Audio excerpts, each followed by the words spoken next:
All right, time to dive into the stories that are making the headlines in the national dailies across Nigeria. This is Freshly Pressed on a Thursday morning here on the Smooth Breakfast. This is Smooth 98.1. Love music, love life. 31 minutes past 7 a.m. And it's a beautiful day out there. I don't know if it's going to change, but it's partly sunny at the moment, 20 degrees Celsius, and looking like a good day to talk about the big stories in the papers. My name is Ayokunmi. Welcome into another interactive session. All you need to do is to stick with us. We are on WhatsApp, we are on YouTube as well, and you can get your messages across to us on both platforms. The WhatsApp number it's 0911 999 0981 0911 Please keep your messages as concise as possible. Stick to the issues we are discussing this morning. Make your messages easy for me to read. Help me to help myself. Thank you very much. Also, leave your comments on YouTube. Yes, if you like an audio visual experience, it's Smooth 981 FM Lagos. Smooth 981 FM Lagos. Those are the ways that you can join us this morning to be a part of one of the best shows, or if not the best show, on a Lagos radio. Yes, indeed. Joining me to take a look at the stories, give analysis, and of course, break it all down. Mr. C is in the building. Gbubemi as well with me in the studio. Good morning to you, gentlemen. Gbubemi, how are you today? I'm very well, thank you. How are you doing? Good morning, I'm all right. Lagos. Great, great, great. Good morning, Naya. Good morning, Gbubemi. Good morning, Lagos. Alrighty, with that energy, let us energetically get into our first story of the morning. We're stepping into the premium times and we're talking Electoral Amendment Bill. Well, a bill seeking to repeal the Electoral Act 2022 and enact a new Electoral Bill 2025 has passed second reading at the Senate. Now, the Senate President Godswill Akpabio announced the passage during Wednesday's plenary after a majority of senators supported it through a voice vote. Now, following its passage, the bill was referred to the Senate Committee on Electoral Matters for further deliberation and a public hearing as well. So, this issue of the electoral um, amendments, we've been talking about this over and over, and it's passed second reading. And some of the proposed amendments in there include early release of INEC funds, audited financial statements, NIN for voter registration, voting rights for inmates, and a number of other issues. Mr. C, I mean, is this everything that we would have wanted to be in there, or are we not there yet? Okay, so thank you, Iron. So, a number of interesting proposals scaled through the second reading, but in the premium times version of the story, there's one key thing that was omitted, but you can find it in the Daily Post report of the same event, and which is in the proposed new electoral act. The burden of proving that elections were done properly has now been shifted to INEC, and this is very key. This is Mm, very crucial, and I'm going to explain why. Under the current electoral act, it is the complainant or the loser who files a petition and has to prove that the election was not conducted in accordance with the provisions of the Electoral Act. Now, that has been a very heavy and onerous burden, and very few petitioners have been able to successfully discharge their burden. So, what we now see is INEC being the organizer, the umpire, the coordinator of the elections, now has to explain what went wrong or what did not go wrong in the event of a complaint. And it's interesting that this was raised by Senator Siraki Dixon, former governor of Bayelsa State, mm. and supported, incidentally or surprisingly, by the Senate president. Why is it Who surprising? He's a strong APC chieftain. I'm surprised that anyone in their party would toe this line. So it's very surprising. But the coming days and weeks will reveal why he told that line. In addition, they've also made mandatory or compulsory electronic transmission of results from each polling unit to the next stage. Remember that under the current electoral system, it's not mandatory. Right. So what that means is it should reduce, let me put it that way. It should reduce the incidence of electoral fraud where numbers change and or vanish between the polling units and the local government collation center or the ward collation center. It should minimize it. But Nigeria being Nigeria, you can't rule it out. Now they've spoken about funding, right? I'm not sure funding is an issue because we've seen previous elections where INEC not only got approved huge sums of money, the monies were also released, and we can reconcile the amounts given with what was done by INEC. Hmm. Now, I will read a summary of what they agreed. So, INEC is now required to submit audited financial statements within 6 months after the end of each financial year. And like you said, NIN is now part of the requirements for voter registration. They seek to recognize the voting rights of inmates, provided that INEC makes the necessary arrangement for their registration and participation in elections, then providing clear notice and timetables for elections. Now, there's one thing they missed out. Was it? So they haven't talked about voting electronically. Now, in most countries, it's hybrid. You can elect to vote using an electronic device, or you can elect to show up in person At the polling unit. at the polling unit. Right. That option should be available to at least to Nigerians in Nigeria. There's also the ancillary issue of allowing votes from the diaspora, but I'm not sure INEC is there yet. One step at a time. Then, yes, I remember what I wanted to say. Electoral fraud.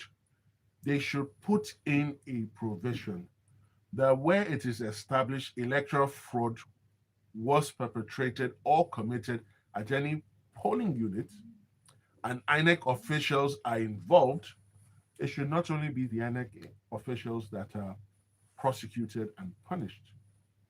The beneficiary of that illegal and unlawful act should also be punished. And the punishment should be this: a minimum of a 15-year ban from political activities or even life. That is the only way we send a clear and decisive message that electoral fraud is not permissible, it's not going to be tolerated or allowed. But this is only the second reading. They still have the third reading, and I think it then comes to the committee of the whole where the whole house votes on it. So fingers crossed, let's hope none of these brilliant proposals gets chucked out, and then we can have a more robust electoral act to contend with. Well, so far, so good. Steps in the right direction, if I can put it that way. And as Mr. C just mentioned, just past second reading, there's still a bit to be done to cross all the T's and dot all the I's as well. And we'll see whether or not this is going to lead to, in quotes, the promised land. And I put that in serious quotes, really and truly. We'll keep an eye on this one, most definitely.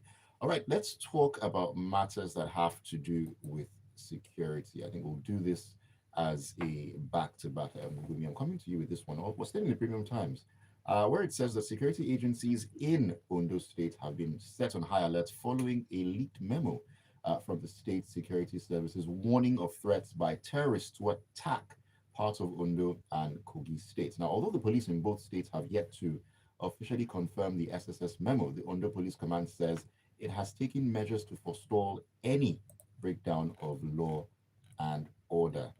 And here we are once again talking about matters of security threats. And when you talk about Ondo State, you can't but remember the unfortunate incident in May of 2022 in Owo, the attack on the St. Francis Catholic Church.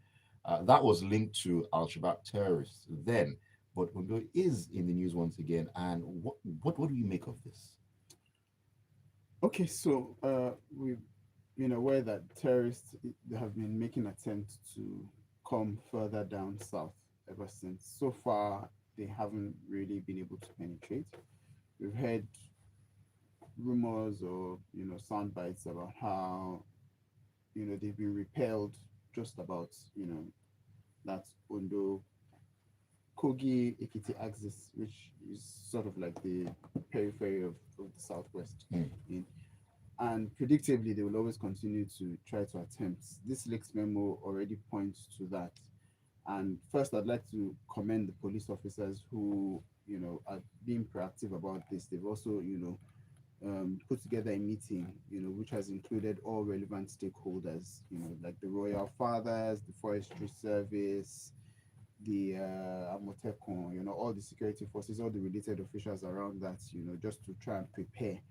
They've also reached out to the farmers as well, because there's a lot of farm area around that, and they're trying to work together as a group to uh, anticipate and prepare Mm. against this.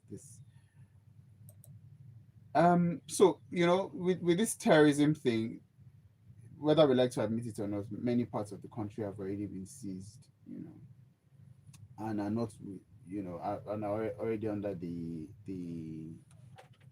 what's that word? Already under the Control. control of terrorist and bandit forces, and the whole idea is that all of these things, even as they're trying to repel them in those areas, they're trying to make sure that they don't infiltrate further, which appears to be getting a lot tougher with this security war. We hope that they don't succeed anyway. Now, since this is terrorism, my expectation is also that the army, which unfortunately appears to be overstretched, should also be involved, to support the work that the police and all other security forces are doing in these areas. Okay. There's no talk of the army being involved. I'm not quite sure about that, but like I said, they're already overstretched, so this is a tough order. But you see, for me, the thing is, there's no point treating these people with kid gloves, when they are caught. Yes, they need to face the law, yes, they need to go through all the proper processes and everything. And there should be no, is it forgiveness or whatever when they are caught, they need to be dealt with to the full extent of the law. That's the only way that we can show examples. Um, are we exactly winning this war against terrorism, banditry, and all of that? I don't really think so, you know there are various arguments left and right about whether we're really serious about this, whether we're really committing to this, whether we're sabotaging our own efforts and all of that, which at the end of the day don't really help anything. Right. But the focus must be on making sure that as much as possible, if we're repelling attacks, we're also trying to remove them from areas where they've entrenched themselves. And the reality, like I always say, many of these terrorism acts, are also linked to resource control, because we've heard, reports of where terrorists and bandits have sacked communities around, like the North Central, for example, and it's largely for land, for the resources under the land, and all of that, and this is all for selfish gain at the end of the day. There have also been allusions, that people who should be fighting against these things are also complicit in these acts as well. You know, all of these things really, I think we just need to up our game in terms of really addressing these things if we are really, really interested in trying to end all of these things. Most definitely, as you said, we can't keep treating these issues with kid gloves, because we hear every day about a new Hydra head springing up here and there, one subgroup here and there, and so on and so forth. There needs to be a decisive move to figure this problem out, without a doubt. Especially, well, we're going to stick with matters concerning security as well, because looking at what Gbubemi said, talking about being decisive and everything, let's leave the premium times and head into the vanguard. And this time we're heading to Niger State, where Governor Mohammed Bago, that's governor of the state, has vowed never to negotiate with bandits or pay any ransom for kidnapped victims, saying instead that residents must be prepared to defend themselves against attacks. Now, he made the disclosure when he visited the people of Rijau and Magama local government areas of the state whose communities were recently attacked by bandits in Kontagora. Now, the Niger State governor out there speaking, he also talked about planning to recruit and train 10,000 members into a joint task force, and also banned mining activities in 8 local government areas, identifying illegal mining as a major driver of insecurity. So this, we've talked about this before about people defending themselves, but the governor of Niger State has added his own voice to that as well now. Okay, so thank you, Ayo. So first things first, it is still illegal for now for private citizens in Nigeria to have arms, according to the Nigeria Police Force. For whatever reason, they appear not to be issuing new firearm licenses. Now, the governor of Niger State has not, I'm not aware there is a law that has been passed by the Niger State House of Assembly, similar to the law passed by any of the southwestern states to bring up Amotekun. Now, in the absence of such a law, in the absence of the Nigeria Police Force issuing fresh firearm licenses, how does Mr. Governor want the people of Niger State to defend themselves in the face of attacks by non-state terrorist actors or criminal elements? Are they supposed to use frying pans, saucepans, ladles, and what? How is that supposed to work exactly? Now, I know that he plans to recruit and train 10,000 members into a joint task force, meaning he hasn't started. So in the intervening period between when you do start and when you do conclude that exercise of first recruiting them, then training them, where they are attacked in such periods, what are they supposed to do? Now, it takes us back to the age-old question, state police. And it's funny because the current president has promised that during his time, state police will become a thing. And it's also a very, very heavy indictment of the Nigerian police force and the Niger State Police Command for the governor to be saying this. That, look, we're not going to pay ransom. You better defend yourselves. Meaning he has given up on the security agencies in Niger State. And do not forget, in Niger State, you have a group from Nigerian Army. I'm not sure if they have for the Nigerian Air Force. They will have for the Nigerian Air Force because there's an airport in Minna. But I'm not sure about the Nigerian Navy. Okay. And then it begs the question, since he has little or no faith in the security agencies, what do they do at their security council, their security meetings? Because each state has a security council. What exactly do they do there? And in the intervening period, what is Mr. Governor's plan? Because you have no state-backed security outfit. If your people have weapons, then they have them illegally. Or are you mobilizing the hunters to help you? So I'm not sure how he wants them to defend themselves. I understand his reasoning that once you start paying ransoms, you don't stop. But what's the other option? More killings, more death, more maimings, more abductions. Can the people actually fight these attackers off? So the Nigeria Police Force, police headquarters headed by the IG, you guys have to step up your game. Because if this is one governor speaking, I wonder what the governor of Katsina State is doing. Because in Katsina, they're having peace treaties directly with the non-state terrorist actors. That seems to be the order of the day. So literally, it seems as if in some states in Nigeria, they've given up on the Nigerian security agencies. And they're like, look, we better take our fate into our own hands and sort ourselves out. And where you have recognized state security agencies losing the faith, trust, and support of the people, can they truly say they're meeting their KPIs? Can they truly say they're doing their jobs? Can they truly say that the security situation is under control? And final, when a governor like this is saying this, and he's saying, I've banned mining because I've noticed the non-state terrorist actors don't disturb the miners. That is a very pregnant statement, capable of delivering multiple children. So for investors who they are trying to forcefully abduct into Nigeria to invest long term, how is this going to work? especially where you are dealing with minerals that need to be extracted, Mhm. and the state cannot guarantee security. You then enter into arrangements with non-state actors. It is well. Indeed, it is well. Shall be well. This is a message from Emeka from Ikeja on WhatsApp. He says that the army, police, and security agencies that boast of stopping peaceful civilian protests move and stop rampaging terrorists in the southwestern areas.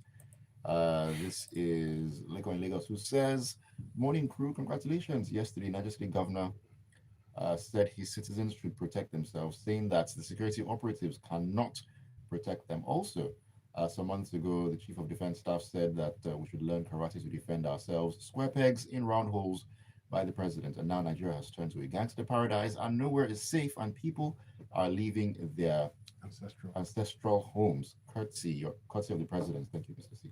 No political will to fight insecurity because of 2027 election gains. This is Did they force it down our throats, Mr. Lekon? Thank you for your message. All right, let's get back into this race. But I'm coming back to you with this one. Let's talk agriculture here. Daily Trust is what we're going to. Now, the Minister of Agriculture and Food Security, Senator Abubakar Kyari, has said that a strategic and robust public-private partnership will reform the agricultural sector and cut the nation's annual post-harvest losses estimated at 3.5 trillion naira. Yes, people, 3.5 trillion with a T naira. Now, the minister said this, stated this during a high-level panel discussion at the FAO Hand in Hand Sahel Regional Initiative, with the focus on accelerating capacity, partnerships, and investments to transform agri-food systems in the region. And this was once again held not in Africa but in Rome, Italy. Very, very recent, of course. Um, the recent meetings out there in Rome. And looking at what was said here, 3.5 trillion naira in post-harvest losses annually. That is beyond ridiculous. Well, my assumption is that they've done the math and they think that it's possible. For me, it's just another number until we start seeing some sort of results. But the minister has said that what they need to do is to implement the Nigeria Post-Harvest Systems Transformation Program, and that will involve improving storage, cold chain, and warehousing solutions. So for me, there are a lot more things, or a bit more things that they actually even need to focus on from the very, very beginning. And this is not even just within the minister's purview. It's maybe end up being more like an interministerial thing, because their contributions from power, from water resources. Okay, water resources is blue economy, now, isn't it? No. So there's water resources, there's blue economy. There are two different setups. Anyway, so it would require support from all of that, because essentially, if you look at it, and then there's also security, because that's one of the things that has already hampered our agricultural practices, especially around the areas where communities have been sacked from their arable land. Then there's also the environment as well, where there's flooding or desertification and all of that. So all of these things which have hampered the growth of the agricultural sector. Now, most of post-harvest losses typically, part of the reason is because storage, one, two, transportation as well. Transportation in terms of the vehicles to move, in terms of also the state of the roads and all of that. Where are those improvements? So it takes a lot more than some of the things that the minister has highlighted to be able to achieve these things. And many of these things for me are really just like base level. For example, like improving the roads, the state of the roads. If you improve the state of the roads, it's easier for the farmers to move out their products from the farmlands outside. It's also easier for potential manufacturers, for example, if you have like an orange farm, potential manufacturers of orange juice, for example, to be able to set up in those areas, because then they can easily get out the products from farms to their factories, process them, and then transport them out and all of that.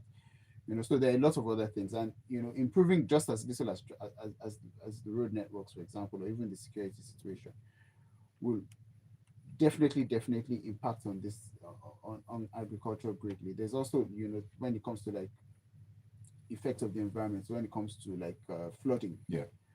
every year we talk every in fact, not that we talk about flooding every year, significant parts of all of these areas experience flooding in some to some measure, and these are things that can be prevented or reduced with proper attention, which we haven't necessarily seen across all of this year. So yes, I'd say step by step. One of the things I believe the minister should be focusing on is also discussing with all these other co-ministers that have related probably to this. So like I said, power, water resources, defense, also when it comes to security, all of Works these as things well. works as well, exactly. Because all of these have inputs into improving all of this, and we talk a lot about how agriculture is a significant part of Nigeria, how potentially it can deliver great returns and contribute to the economy. We're not really seeing all these things, and part of the reason is because all of these people are probably not working together Mm. to try to deliver the results that we need. Okay, so let me quickly say something, right? It is true that this administration can appear very unfruitful consistently, but I am aware of a private public partnership already in play now that should start to deliver significant results in, say, in the next 12 months. But again, the biggest challenge is even when they manage to get it right, because a broken clock is correct twice a day. Even when they manage to get it right, they can't get the information out there. So I am aware that there is a plan in place. They've started work and we're almost at the finishing line.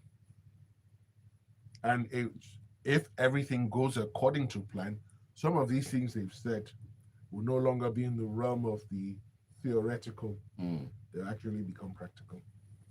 Well, let's wait and see if that actually happens. But and there's so much to be done when it comes to the agricultural space, Mr. C. We need to just quickly run through this one. This is just an update. So, I mean, we need to update the people out there. It's about ASU. It's from the Punch. The Academic Staff Union of Universities have announced the suspension of their ongoing 2-week warning strike. The national president of ASU, Professor Chris Piwona, made this known in a press briefing in Abuja on Wednesday. According to Piona, the decision stemmed from the meeting of the National Executive Council meeting, which was held overnight and ended by 4 a.m. on Wednesday. Now, Piona noted that the union decided to embark on a strike due to the failure of the government to meet its demands on time. Okay, so So, just to summarize this one first, Mr. C, I mean, how soon before we go back to another warning strike? okay, so if we take the top 5 topics we've discussed on Freshly Pressed this year, ASU is either number 1 or number 2. Very high up on the list. So Right. they remind one of the children in Yoruba mythology called Abiku. They come and they go, they come and they go, they come and they go.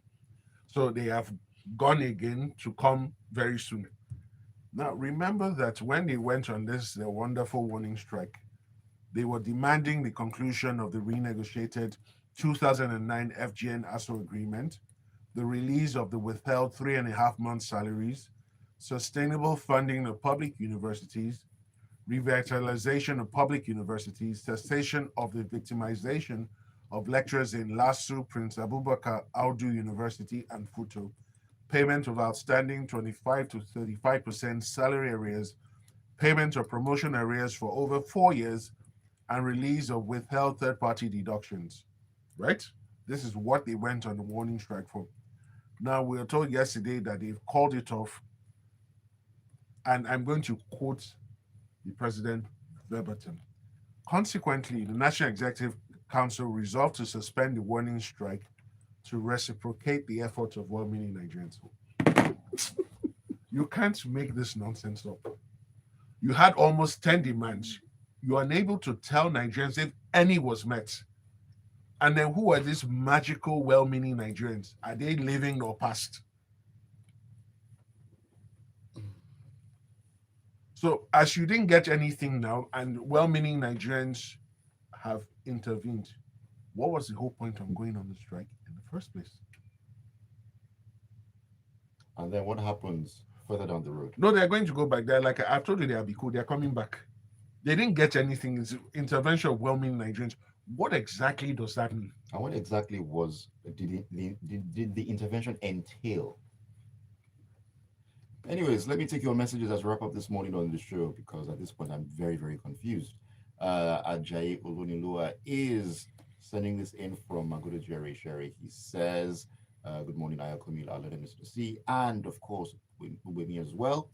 Besides the sundry amendments being touted by the National Assembly, the most important amendment required for our Electoral Act now is to ensure that before a candidate is declared winner, he or she must win a simple majority of the total votes cast, and a constitutional court must be established to conclude electoral disputes within 1 month of the election before the winner is sworn in. I think that's the idea behind wanting to shift the election date to November 2026, so that everything that has to do with post-election litigation will be sorted out before that time.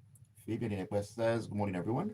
Morning to you, Fabian. It speaks of complicity of the federal government to appear slow in responding to terrorists who wantonly kidnap and kill its citizens and take over areas that have mineral resources. Nigerians are meant to be protected by the government as their lives are sacred and worth saving.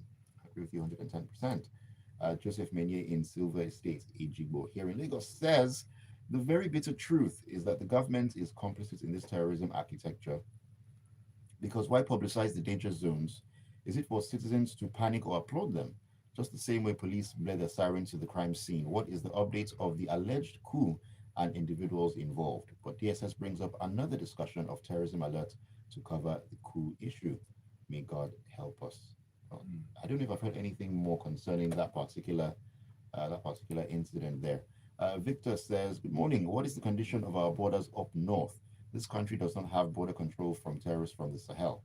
The government should set up a border control force more like ICE in the USA."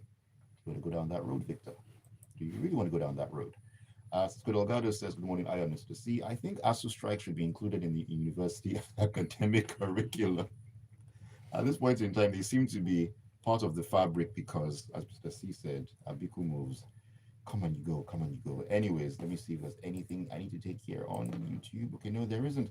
Alrighty, thank you all for your messages and, of course, for tuning into this show. This has been freshly pressed on the Smooth Breakfast.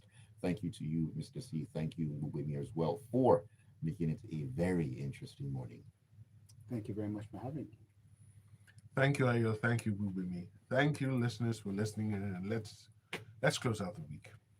Let's close out the week. I know for some people the weekend started yesterday, but just take it easy. There's still Thursday and Friday to actually get through. My name is Ayokunmi Kekiriakon. 8:15, you already know, on a Thursday, the Grapevine will be on your radio. All about entertainment and all the good stuff. The headlines, the stories, the news. Headline.